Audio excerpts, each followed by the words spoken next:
बच्चों, let's read the question.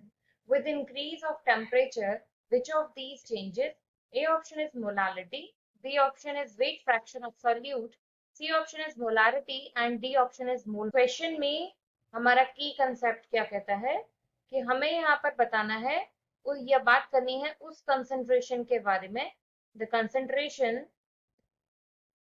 which changes with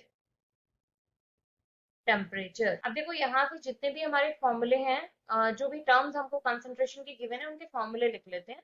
तो सबसे पहले हमको यहाँ पर गिवन है मोलालिटी। तो मोलालिटी का आपका फॉर्मूला होता है moles of solute, number of moles of solute divided by mass of solvent. और ये मास ऑफ सॉल्वेंट आपका हम किसमें कंसिडर करते हैं? किलोग्राम्स में।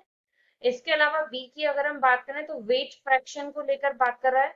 तो वेट फ्रैक्शन आपका यहाँ से क्या हो जाएगा? सॉल्यूट को लेकर बात कर रहा है, तो जो भी आपके सॉल्यूट का यहाँ पर मास होगा डिवाइडेड बाय, अगर हम सॉल्यूट के मास को स्मॉल w में कंसीडर कर रहे हैं तो उसका फ्रैक्शन हम जिससे कंपेयर कर रहे हैं सोल्यूशन से या सॉल्वेंट से, तो वो भी हम यहाँ पर मेंशन कर लेंगे। ये भी हमने किलोग्राम में ले लिया। इसके बाद सी नेक्स्ट की बात करें हम लोग, मोलारिटी। तो मोलारिटी आपका क्या होता है formula? Number of moles of solute divided by volume of solution। और ये वॉल्यूम ऑफ सोल्यूशन आपका किसमें होता है? लीटर में। बी की बात करें मोल फ्रैक्शन, मोल फ्रैक्शन को हम लोग जाई से रिप्रेजेंट करते हैं, तो इसका फॉर्मूला हो जाता है मोल्स ऑफ सॉल्यूट। अगर हम ए को कंसीडर कर रहे हैं, जो भी दो सोल्यूशंस में आपस में मिक्स किए गए हैं, तो ए की अगर हम बात कर रहे हैं तो एन प्लस कैपिटल एन, मतलब यहाँ भी आपका क्या आता है कि सॉल्वेंट के मास को कंसीडर किया जाता है। अब देखो यहाँ पर हमसे मांगा गया था कि इनमें से टेम्परेचर के साथ कौन सा चेंज होगा या टेम्परेचर इंक्रीज करने पर कौन चेंज होगा। तो टेम्परेचर जो है वो कहीं ना कहीं डायरेक्टली अफेक्ट करता है आपके वॉल्यूम को।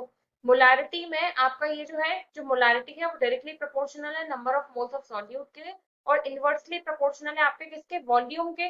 तो अब ऐसे में क्या होगा कि यहाँ पर अगर हम टेम्परेचर चेंज करेंगे तो वॉल्यूम भी चेंज होगा। मतलब अगर हम यहाँ से टेम्परेचर को इंक्रीज कर रहे हैं तो वॉल्यूम भी इंक्रीज करता जाएगा। तो ऐसे में क्या होगा कि मोलारिटी जो है वो कम होती जाएगी। बाकी सब में क्या है कि हमने क्योंकि सॉल्वेंट का मास लिया है, तो मास पर जो चीजें डिपेंड कर रही है उसका टेम्परेचर से कोई रिलेशन नहीं आएगा। तो आपसे जो क्वेश्चन पूछा गया था उसका आंसर हो जाएगा option number C. I hope you understood well. Thank you.